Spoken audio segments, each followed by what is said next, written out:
Oke, selamat pagi semua. Saya hanya mengingatkan kembali untuk saat ini, saya kira yang paling gencar untuk pemberitaan adalah mengenai masalah Jepang. Untuk kembali lagi ke Abenomics yang terkenal dengan usaha dari pemerintah Shinzo Abe untuk meningkatkan tingkat inflasi mendekati 2%, kemudian juga untuk meningkatkan dengan tujuan ada tiga panah ya, panah monetary policy, kemudian fiskal stimulus, kemudian struktur reformasi, uh, mengakibatkan dari pertumbuhan ekonomi dan inflasi tercapai, yaitu mengenai masalah tingginya tingkat upah, kemudian yang meningkatnya tentang spending dari consumer maupun dari tingkat ekspor yang meningkat. Kalau kita melihat dari Abenomics ini dari beberapa saat yang lalu, memang banyak kritikus yang menyatakan bahwa hal ini akan sulit tercapai di Jepang. Namun dari berita terakhir yang terjadi kemarin bahwa tingkat pertumbuhan itu naik ke 0,6%, kemudian tertahannya inflasi di atas 1%, kemudian kita melihat dari nilai tax yang dijalankan, yaitu tax corporate 8%, kemudian mengakibatkan meningkatnya ekspor. Saya kira hal yang baik untuk ekonomi Jepang untuk saat ini. Kemudian kita melihat di sini dari data-data fakta yang terjadi pada akhir-akhir ini, inflation rate ternyata sempat menyentuh ke angka 2,3% Pak Iksan. Kemudian hal ini minimal kemarin pada ini data tahunan 2,2%. Terlihat di sini ya pada bulan Maret 2,2%, kemudian pembacaan bulan April ternyata 2,3%. Itu sangat bagus. Target ke 2% saya kira sudah tercapai, tinggal dipertahankan di ke angka 2, di atas 2%. Kemudian memang untuk nilai bulanan sendiri untuk inflasi yang terjadi jangka pendek 0,4%. Namun saya kira masih dalam keadaan positif. Kemudian nilai ekspor yang terjadi juga cukup besar, yaitu 6.927 billion yen yang terbaca di sini, billion yen. Ini juga meningkat pembacaan dari bulan April kemarin dibandingkan dengan pada akhir tahun 2014 hanya sekitar 6.800-an ya billion yen. Kemudian hal ini memberikan performa yang cukup positif dari sisi ekspor. Kemudian juga dari sisi balance of trade sendiri dalam keadaan positif, yaitu 229 dari pembacaan di balance of trade. Kemudian kalau kita melihat dari tingkat upah juga cukup bagus di sini, 308.000 ya, sekitar 308.000 per bulan, billion yen, 308.000 billion per bulan. Ini dipertahankan di atas 300.000 billion yen, cukup positif. Tingkat gaji atau tingkat upah yang diberikan juga semakin positif secara gradual. Yen atau fundamental untuk tingkat upah di Jepang sendiri merupakan tingkat upah tertinggi di beberapa negara Asia. Apabila kita kurskan ke dalam rupiah, itu sekitar 33 juta per bulan mereka pendapatannya rata-rata. Sementara kalau di Indonesia sendiri sekitar 3,6 juta per bulan. Nah, ini sangat signifikan. Pergerakan dari tingkat upah sendiri diikuti dengan tingkat inflasi yang tinggi. Saya kira cukup mampu untuk memberikan daya beli yang cukup untuk rakyat di sana. Namun memang kalau kita melihat dari saving itu tidak bergerak jauh, masih berada di bawah 0%. Kemudian kalau kita melihat dari government spending, arrow kedua dari Abenomics sendiri memberikan indikasi yang cukup positif karena dia meningkat ya, mendekati ke angka 10.000 ke 103.000 billion. Sangat signifikan pergerakan dari tahun 2012. Ini meningkat terus. Kemudian dari corporate tax rate yang terjadi di sini terbaca 33% menurun Jadi hal inilah yang memicu terlihat bahwa keuntungan dari beberapa perusahaan-perusahaan di sana terbantu dengan penurunan dengan tingkat traksi yang terjadi. Kemudian kalau kita melihat dari GDP terakhir yang terjadi adalah 0,6%. Ini meningkat kuartal kedua tahun 2014, kuartal ketiga, kemudian kuartal keempat, kuartal pertama 2015 ternyata mampu dipertahankan meningkat ke angka 0,6%. Diperkirakan juga dikehendaki oleh Shinzo Abe akan terulang kembali pada kuartal pertama 2014, yaitu sekitar angka ke 1,2% dari tingkat GDP yang cukup positif. Kemudian unemployment rate yang terbaca juga bagus.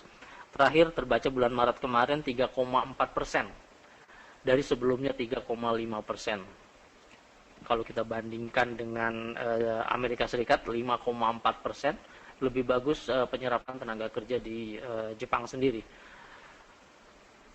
Nilai tertinggi yang terjadi tahun 2014 sekitar bulan Juli yaitu 3,7%, kemudian secara gradual dan mencapai tingkat yang terbaiknya untuk saat ini 3,4%. Selanjutnya kita melihat nanti pengumuman pada tanggal 28 Mei apabila ini jatuh kembali, saya kira sangat bagus untuk penyerapan tenaga kerja, kemudian dapat meningkatkan personal income di sana, kemudian consumer spending yang dibaca juga cukup bagus. Nah ini dia non-monetary base yang terjadi 80 triliun ya pada bulan April 2015, semakin meningkat tiap tahunnya, tahun 2013 hingga tahun 2015. Kemudian industrial production memang masih berada di bawah 0%, namun saya kira peningkatan dari bulan Februari ke bulan Maret cukup signifikan, melangkahi dari 3 skala dari minus 2, minus 1 hingga mendekati ke angka 0%. Terbaca minus 0,3%. Sebelumnya minus 3,4%. Dan kalau saya lihat dari seluruh fundamental yang terjadi di Jepang, pembacaan dari indikator ekonomi, variabel-variabel ini menjadikan alasan kita bahwa fundamental di Amerika Serikat cukup bagus. Apabila ada yang menanyakan bagaimana dengan currency, sekali lagi merupakan tools atau bukan merupakan tujuan utama dari kebijakan ekonomi.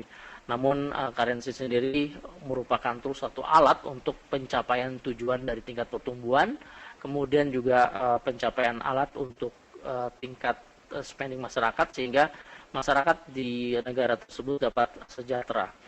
Kemudian pergerakan dari currency dari yen sendiri melemah dan menguatnya sedikit banyak membantu dari sisi ekspor. Kemudian juga kita melihat dari pergerakan-pergerakan ini dapat kita manfaatkan untuk transaksi di kita.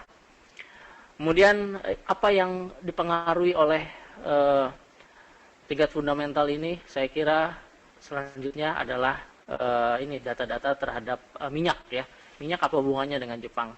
Ternyata Jepang sendiri mempunyai konsumsi yang sangat besar untuk pemakaian minyak, terbaca di sini sekitar 4.695.000 barrel per day, yang merupakan negara ketiga konsumsi terbesar seluruh dunia. Kemudian data yang terbaca pada tahun 2013, akhir tahun 2013, ternyata Jepang juga merupakan negara ketiga importir dari minyak terbesar di dunia, yaitu 3.724 barrel per day. Jadi 1.000 barrel per day. Jadi saya kira pengurangan atau melemahnya harga minyak kemarin sedikit banyak membantu terhadap efektivitas atau efisiensi dari tingkat produksi yang terjadi di Jepang. Saya kira juga negara yang paling diuntungkan di kawasan Asia selain China terhadap menurunnya harga minyak adalah Jepang, Pak Iksan. Saya kira fundamental yang terbaca selanjutnya untuk di Jepang wajib kita tahu yaitu masalah yaitu consumer spending dilaporkan juga cukup bagus di sini. Consumer spending mendekati ke angka 310.000 mendekati ke angka tersebut. Kemudian secara gradual juga cukup naik. Kemudian capital spending yang terbaca juga stabil di angka sekitar 100 107.000 untuk billion yen. Demikian Pak Iksan, fundamental yang terbaca. Kemudian kita melihat hari ini untuk Amerika Serikat existing home sales juga di forecastkan bagus dari 5,19 million menjadi 5,23 million, jadi cukup positif. Kemudian dari Philadelphia Fed Manufacturing Index juga cukup positif dari 7,5 menjadi 8,3.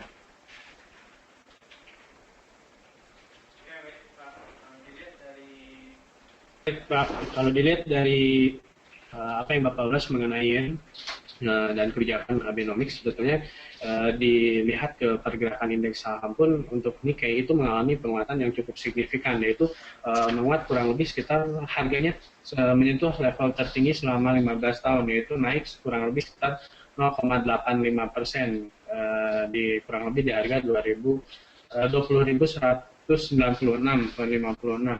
dan itu ada dampak dari pengaruh data-data ekonomi dari Jepang sendiri.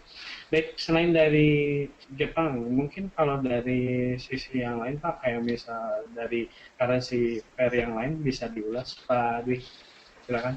Oke, fundamental yang terbaca di sini untuk hari ini tetap ke China. Untuk pembahasan manufacturing PMI saya kira cukup sedikit melambat ya, dari 48,9 menjadi 49,4, cukup bagus. Kemudian dari sisi euro masih tetap sama, resiko terhadap gagal bayarnya Yunani ke IMF nanti tanggal 5 Juni membawa pengaruh pergerakan harga sendiri dalam keadaan stagnan, manakala harga tren yang terjadi jangka panjang menurun. Saya kira wait and see untuk pergerakan di euro cukup menarik untuk dilihat, dikarenakan range yang terjadi juga cukup tidak terlalu besar. Namun cukup harus diwaspadai tentang pergerakan di euro nanti pada saat akan diumumkan sebelum tanggal 5 ya, Juni. Kemudian kita melihat untuk pengumuman hari ini di euro sendiri ada jam 14.30, yaitu masalah di Jerman plus manufacturing PMI menurun meskipun dalam angka ekspansi dari 52,1 menjadi 51,9. Saya kira untuk hari ini fluktuasi masih terjadi di euro, tapi tidak terlalu besar Pak Iksan. Selain kita melihat untuk di Jepang pada hari Kamis hari ini maupun besok ya, tentang kebijakan lanjutan. Kalau dilihat dari sisi teknikalnya gimana Pak? Penguatan dari dolar secara teknikal terjadi breakout beberapa hari yang lalu, telah terjadi di 119.620. Kemudian di sini masih terus menanjak. Saya kira tren yang terbentuk juga terjadi breakout untuk horizontal, berada di tanggal 5 Mei kemarin di kisaran harga 120.50. Hingga saat ini saya kira pattern yang terbentuk telah terjadi breakout. Kemudian kita melihat forecast untuk lanjutan harga, saya kira sedikit lagi tersentuh ke angka 121.533 di Monex Trader untuk chart daily. Kemudian jangka pendek, saya kira pergerakan jangka pendek di dolar yen masih cukup menarik untuk posisi buy dan sell. Kemarin secara 2 hari kita mengambil posisi buy, kemudian pada akhir sesi atau pada penutupan tadi malam juga ditandai dengan harga yang meningkat dari harga pembukaan. Untuk harga hari ini saya kira masih dalam keadaan koreksi. Kemudian secara jangka pendek untuk di yen, saya mengambil posisi harga low dan harga high, hanya melihat dari 50% dari pergerakan harga. Nah ini dia, pergerakan harga maksimal untuk koreksi saya batasi di 121.28. Kemudian kalau kita melihat di pergerakan harga lainnya untuk pound sterling dalam keadaan positif, 2 hari hari Rabu dan hari Kamis hari ini menuju ke angka tertingginya kembali setelah menyentuh angka 50% dari swing yang terjadi secara bulanan, yaitu tanggal 1 Mei kemarin hingga angka tertinggi.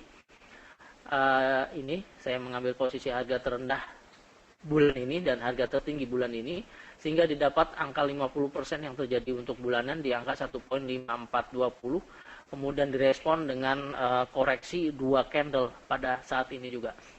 Kemudian saya kira ini merupakan potensi untuk kenaikan kembali sehingga terbatasi harga ke 1.58149. Kemudian jangka pendek untuk harian, nah ini jangka pendek untuk harian hari ini, saya rasa tren yang terbentuk telah membentuk tren up. Telah terjadi 3 kali harga low yang terbentuk, yang pertama, kedua, dan ketiga di sini. Terakhir di 1.5493, kemudian tinggal menunggu breakout, merupakan harga tertinggi kemarin di 1.558. Kemudian kita batasi untuk penurunan, apabila terjadi penurunan langsung ke 1.54933, saya kira pengambilan untuk posisi jangka pendek, pelepasan buy sehingga diikuti dengan posisi sell kembali. Kemudian di euro, ini dia di euro, ya ini yang saya maksud dengan tren dalam keadaan turun. Kemudian yang terjadi stagnasi untuk kemarin seharian, harga yang terbentuk untuk range sendiri saya kira 908 pips terjadi di Monex Trader, berada di bawah rata-rata dari pergerakan, yaitu di bawah 1000 pips per hari. Saya kira untuk pergerakan di euro terhadap US dollar masih menantikan untuk breakout di 1.115. Kemudian selanjutnya adalah di Aussie. Kita melihat dari Aussie, ya, dari Aussie sendiri, pergerakan Aussie untuk daily terus mengalami pelemahan sesuai dengan skenario dari pengambil kebijakan di sana. Aussie masih dirasa cukup tinggi dikarenakan masih berada di angka 0.819. Kemudian target untuk penurunan lebih lanjut, beberapa petinggi dari RBA sendiri menginginkan ke angka 0.75. Sekarang harga Aussie berada di 0.78942. Kemudian yang terjadi di minyak, nah ini dia minyak. Tadi malam telah diumumkan untuk crude oil inventory sendiri di minus 2.7 million barrel dari minggu lalu, yaitu minus 2,2 million barrel. Saya kira lebih banyak menurun persediaan di Amerika Serikat, membawa pengaruh tadi malam dengan peningkatan harga minyak, kemudian ditutup di angka low 58.72. Pergerakan untuk jangka pendek, saya kira minyak masih dalam keadaan uptrend. Jangka pendek, yang saya maksud jangka pendeknya seperti ini, dengan mempergunakan nah ini dia.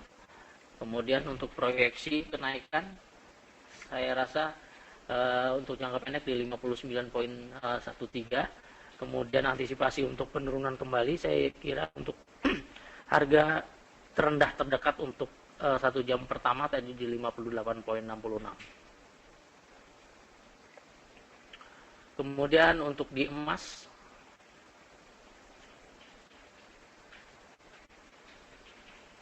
ya, untuk di emas saya rasa pergerakan untuk daily sendiri masih dalam keadaan stagnan, ya, jelas sekali stagnan. Kemudian untuk mingguan,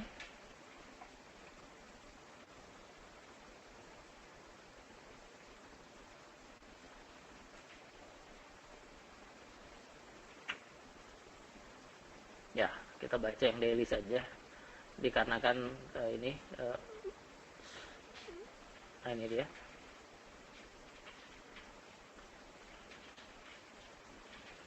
Berada di atas, kemudian kita mengambil untuk trendline yang di atasnya, resisten. Saya kira pergerakan terbatasi di 1278.85 hingga yang terdekat support yaitu di 1150. Jadi harga yang terjadi di emas saya kira masih dalam keadaan stagnan untuk chart daily. Demikian Pak Iksan, beberapa ulasan singkat mengenai currency maupun fundamental yang terjadi di Jepang. Baik, kalau dilihat dari indeks saham Nikkei-nya gimana Pak? Karena kan ada kenaikan ke level tertinggi ya, 15 tahun. Mungkin bisa sedikit diulas. Untuk Nikkei, jelas sekali peningkatan dari GDP, kemudian harga Nikkei sekarang terus beranjak naik, kemudian beberapa saat yang lalu kita menetapkan target ke 20.101 telah tercapai, jauh sekarang berada di atas angka tersebut. Kemudian tren yang terjadi juga masih dalam keadaan up. Terpaksa kita mengambil untuk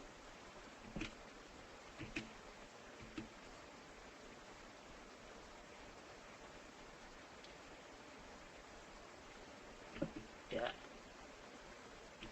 kita ubah ininya. Nah, ini Pak Iksan, tren yang terjadi dimulai tahun 2014 bulan Juli terus mengalami kenaikan untuk di Nikkei dengan chart daily hingga saat ini juga terlihat Nikkei juga masih dalam keadaan bagus. Kemudian terjadi breakout barusan wilayah ke 20.240. Kemudian kita melihat dari refleksi dari Fibonacci sendiri, saya kira dengan rata-rata harga low yang terjadi saya ambil di sini. Kemungkinan juga menyentuh ke angka 21.100-an, 21.114 untuk pergerakan di Nikkei. Kemudian 4 jam saya kira pergerakan di Nikkei cukup menarik terus dilihat setelah mengalami inverse head and shoulder di sini cukup jelas. Kemudian kita proyeksikan untuk kenaikan lanjutan.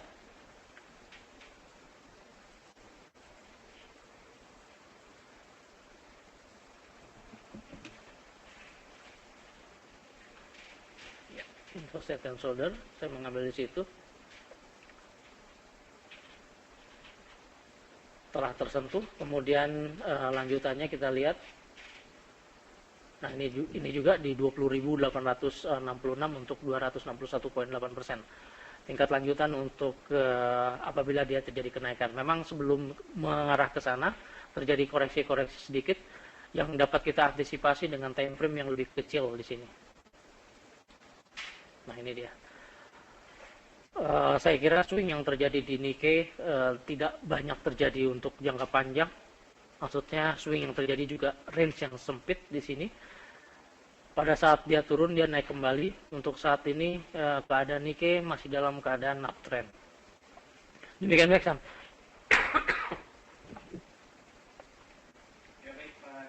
Ya baik Pak Dwi, terima kasih atas semua ulasannya, baik itu pembahasan tadi mengenai sisi data ekonomi dari Jepang, di mana datanya masih positif dan data tersebut juga berpengaruh terhadap pergerakan dari indeks saham Nikkei, di mana kita lihat juga sekarang pergerakannya menyentuh level tertinggi selama 15 tahun.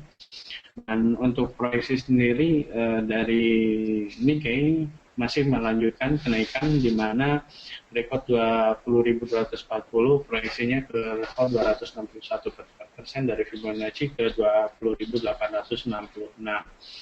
Dan kalau kita lihat dari sisi mata uang yen juga di sini masih melanjutkan pelemahan, di mana telah terjadi breakout di 119.620.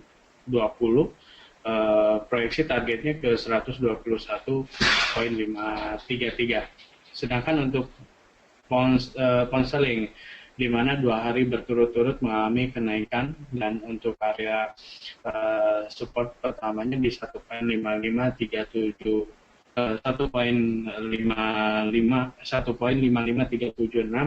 Fibonacci 61,8%, dan untuk support keduanya di 1.54620, Fibonacci 50%, sedangkan untuk proyeksinya ke 1.58149. Dan untuk Euro itu masih menunggu breakout di level 1.115, dan melihat juga dari kebijakan yang nanti akan dirilis sebelum tanggal 5, apakah jadi untuk Yunani bisa membayar sisi hutang dari IMF. Terus kemudian untuk Aussie tren masih mengalami penurunan ke area level 0.75 untuk proyeksi dari RBA sendiri, dan untuk sekarang area running market untuk Aussie-nya di 0.78940.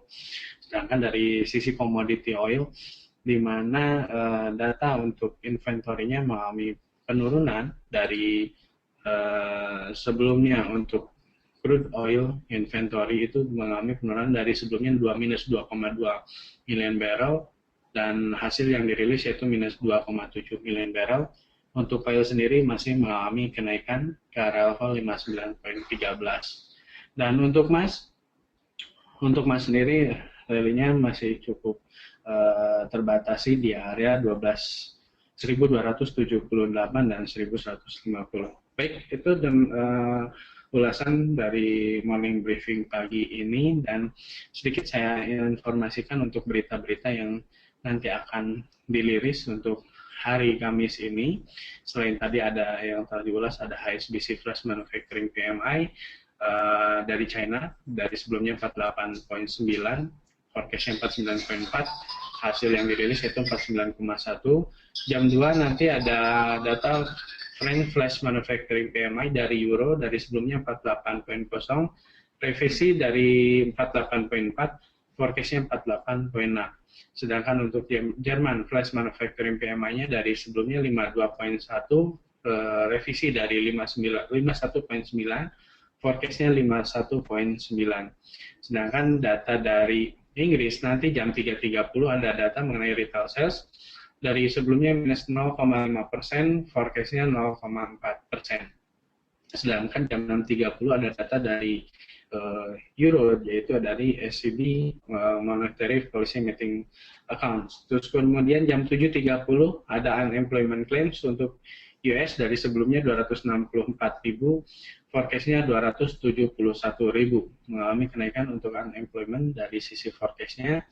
Sedangkan Flash Manufacturing PMI dari US yaitu dari sebelumnya 54.1, for revisi 54.2, forecastnya 54.6. Dan untuk existing home sales dari sebelumnya 5.19 million, forecastnya 5.23 million. Dan untuk Philadelphia Fed Manufacturing Index dari sebelumnya 7,5, forecastnya 8,3. Baik, terima kasih untuk rekan-rekan yang telah mengikuti sesi morning briefing pagi ini, dan terima kasih juga untuk Pak Dwi yang telah membawakan materi untuk morning briefing pagi ini.